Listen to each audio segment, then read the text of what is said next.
Hello, everybody. Today, I want to talk to you about leasing an electric vehicle versus purchasing and why I think leasing is the best way to get the most bang for your buck. So I talk to people all the time about purchasing versus leasing. I see a lot of discussions on it. And to be honest, a lot of people do not understand leasing and how it works and how it could potentially save them thousands of dollars on their vehicles. So I thought I'd make this video to potentially help some of you guys save some money on your next vehicle. Now, when it comes to leasing versus purchasing, a lot of people, like I said, don't understand how it works. So I want to go into the details about each one specifically. Purchasing, I think people are a lot more familiar with. Basically, you have the purchase price of the vehicle, all the taxes, everything that goes into it, your trade-in, all that gets taken into account. Then you have your interest rate because most people do finance it. And then each month you pay your principal and interest to your creditor. And then at the end of the loan, you own the vehicle, right? Now, when it comes to leasing, it's a lot different. So with leasing, you're basically paying for the option to have the vehicle for a set time frame and to be able to put some miles on it. So with my EV6 GT as an example, I did a 2-year, 24,000 mile lease. At the end of that 2 years, I will turn the vehicle in. I won't owe anything. I won't own the vehicle. And that's basically it. If I go over on mileage, I pay an extra little bit. Basically, it's 20 cents a mile with Kia. So if I go over by, say, 1,000 miles at the end of the lease, although $200, not much, but that's something to consider. There are a bunch of different lease options out there, different time frames. You can go as low as I've seen 13 months, all the way up to 48 months, and then mileage options as low as maybe 5,000, 7,500 miles up to I've seen 20,000 mile leases. So there's a lot of different options that are out there. But it's definitely different. You're not owning the vehicle. You're just paying for the ability to have it for a certain time frame. Now, when it comes to electric vehicles, there are components of the lease that specifically with electric vehicles help you save a ton of money. And that's what I want to get into. So one of the big things with electric vehicles and leasing is the incentives. So with my EV6 GT, there was over $12,000 of incentives that I was able to take advantage of when I got my EV6 GT. And that is significant because remember, you're only paying for the portion that you're actually having the vehicle. So the $12,000 includes things like the federal tax credit, which is $7,500, which gets passed through when you do lease a vehicle. Most manufacturers pass that through, and then Kia provides a little bit on top of that, which is how I got the $12,000. And like I said, that is very significant. And that's not something that you typically see from the purchasing side of things. Sometimes you'll see some rebates of maybe $7,500. But it depends. Some vehicles that don't qualify for the full tax credit when purchasing, you still get the $7,500 when leasing. And that's something that's important to consider. Another thing to consider is the residual value. So the residual value is the amount at the end of the lease that the manufacturer says the vehicle is worth. You can purchase it for at that price. And that's used to determine how much your monthly payments are going to be because you're paying for the total capitalized cost, the difference between that and the residual. So if you have a $60,000 vehicle and you have $40,000 residual, just to make it easy, there's $20,000 there that you are paying for over the course of the lease.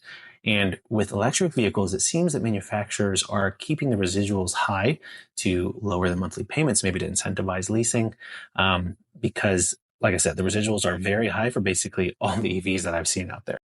Now, looking at my EV6 GT as an example, my residual value on a $63,000 vehicle is $38,247 at the end of 2 years, 24,000 miles, which you might say that seems realistic for a $63,000 vehicle. And honestly, it is.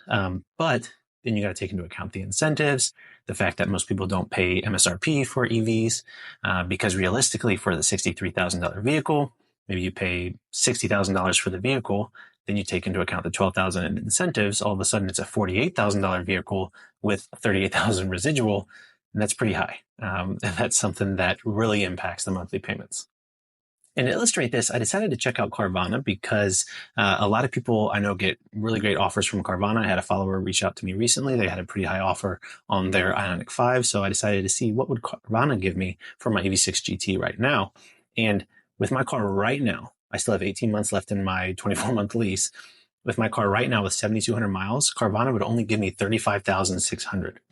$35,600. That's realistically around where my trade-in value is right now. That's almost $3,000 less than Kia says my residual is going to be in another 18 months with another 15 to 20,000 miles on the vehicle. That's crazy. That is really significant. And that's something that is really beneficial with EVs because that's not honestly being taken into account how they really should be doing it to accurately price the vehicle. Now, people who are critical of leasing will say that you don't actually own the vehicle, the leasing company owns it, and criticize leases that way. But something I will say is if you have a loan, it's basically the same way. If you don't make payments, that creditor is going to come take that vehicle back and it will not be yours anymore, whether it's your name on it or not. So that's something that's important to consider. And a lot of people, if you're changing vehicles maybe every 2, 3, 4 years, you're probably going to be upside down with a purchase at the end of 2, 3, or 4 years, unless you put a significant amount of money down. Just being honest. In these vehicles, a lot of these are not cheap vehicles. So people are financing them longer, 72 months, 84 months. I've seen people financing for 96 months, which I would highly recommend against.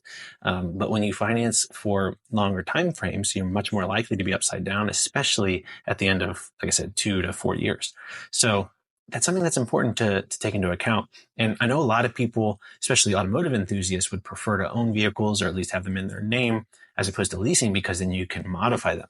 You can do things to them. But when it comes to EVs, you're much less likely to be modifying the vehicles because there's not as much that you can do. You can't install a supercharger, turbocharger.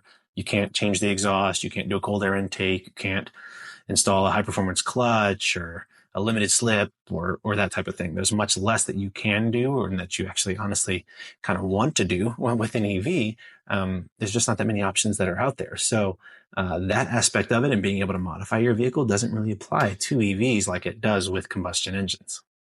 And this applies to a lot of different vehicles, not just my EV6 GT, the EV9 I was looking at.